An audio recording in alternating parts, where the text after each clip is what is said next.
This is a session for the family of Artemis, where, of course, all our friends of ITEA are welcome.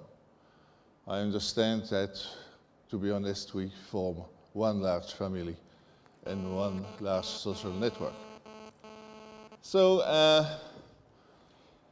changing a little bit the program that I was proposed to follow, I would like to ask Irene Lopez de Vallejo to join me because she will work today. I'm not going to work a lot today, but she will have to do a lot. So Irene, please come. Irene is ICT Partnership Director at IK4 Technica and is also a member of the Presidium of the ARTEMIS Industry Association. So Irene, I count on you to manage the rest of the session. Just before that, let's give a quick introduction. Next slide. Well, Artemis up to now, the last 4 years. We have today 44 projects from these 4 goals, 2008 to 2011. And almost, because one is finishing end of the year, or more accurately in January, almost all projects from the first goal are completed. And what we observe there is that the European industry at large, including academics and SMEs, of course, besides the large enterprises, they had a preference. They showed a preference for 2 sub-programs, ASP 1 and 5. 1 is on safety critical systems, and 5 is on computing architecture, and more precisely on multi-core architecture. Now, if we look back to these 44 projects and their content, their results, their activities, their promised results for those that are not finished, we can identify 2 phases.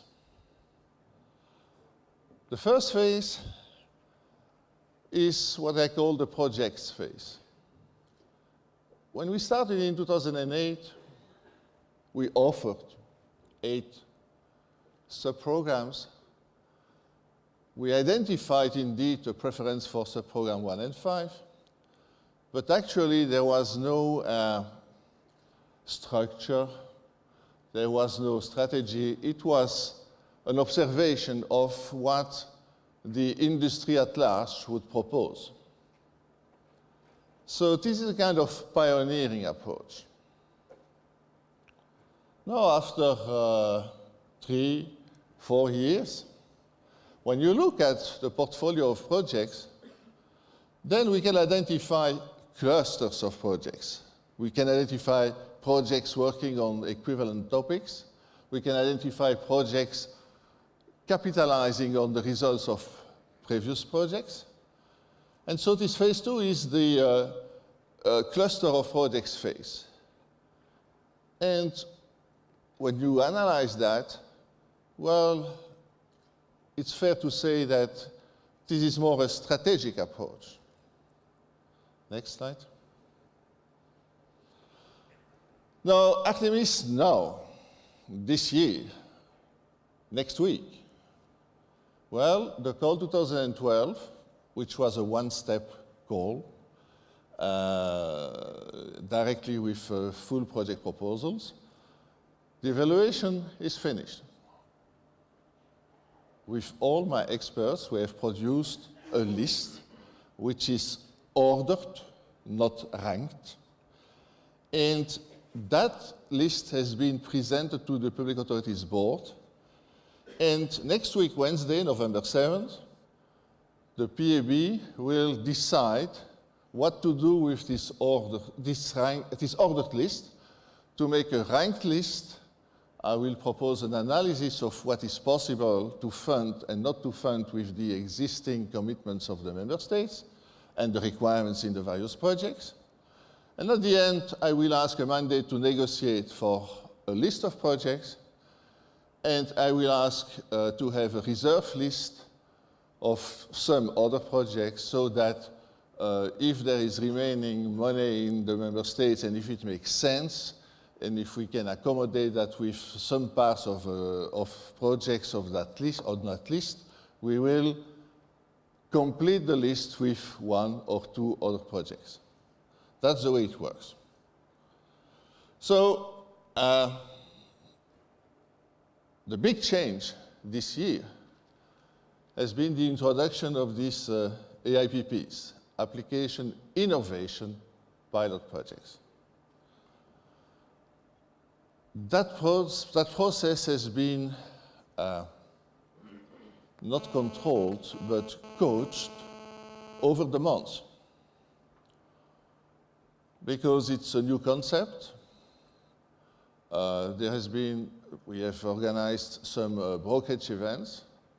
We have identified a few candidates, and with a kind of convergence process, at the end, we had in the submission phase 2 proposals. These 2 proposals are on this ordered list.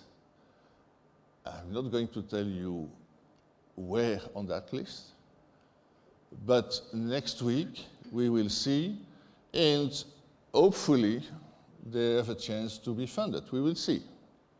I remind you that the PAB and the members of the PAB have the right to modify the ordered list in a ranked list, taking into account national priorities.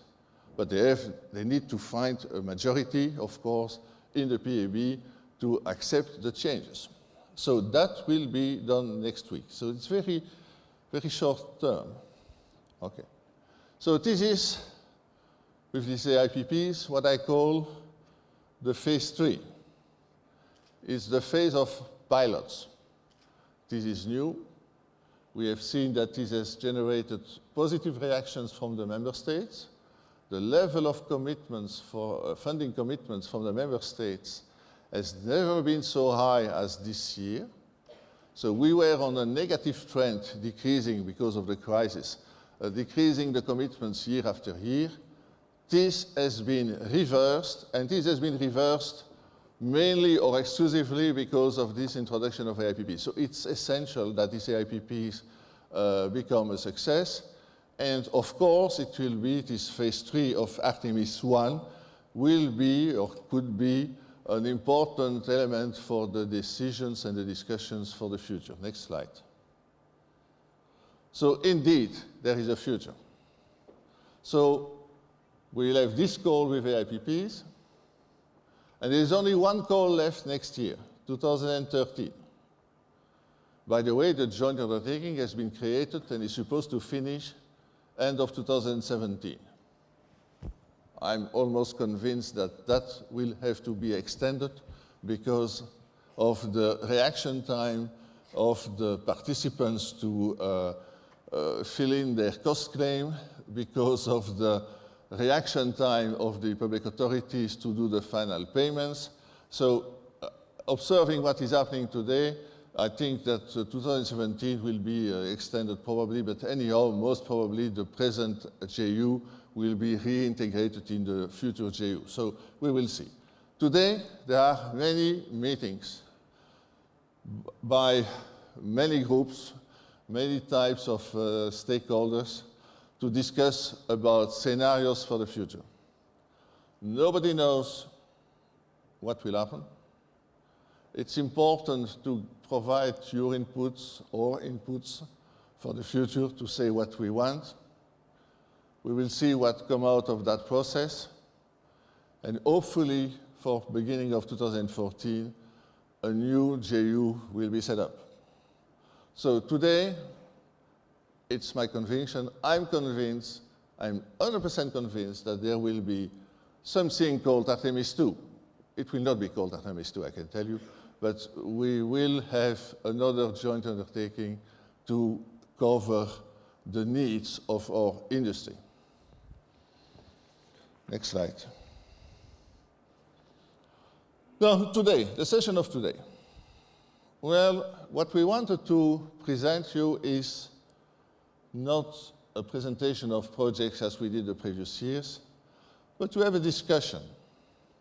Because from a discussion between people, you can exchange more information, and it's more lively and more natural. Now, as I said previously, in our program, we had many projects focused on ASP1, ASP5, safety critical systems, computing architecture. But we thought that it would be interesting today to focus on two topics which we addressed less in the past in public events. One is manufacturing automation, and the other one is healthcare. So there will be a debate, some introductions, and at this stage, I want to call the 4 people who are going to participate in the debate. Can you join us on stage, please?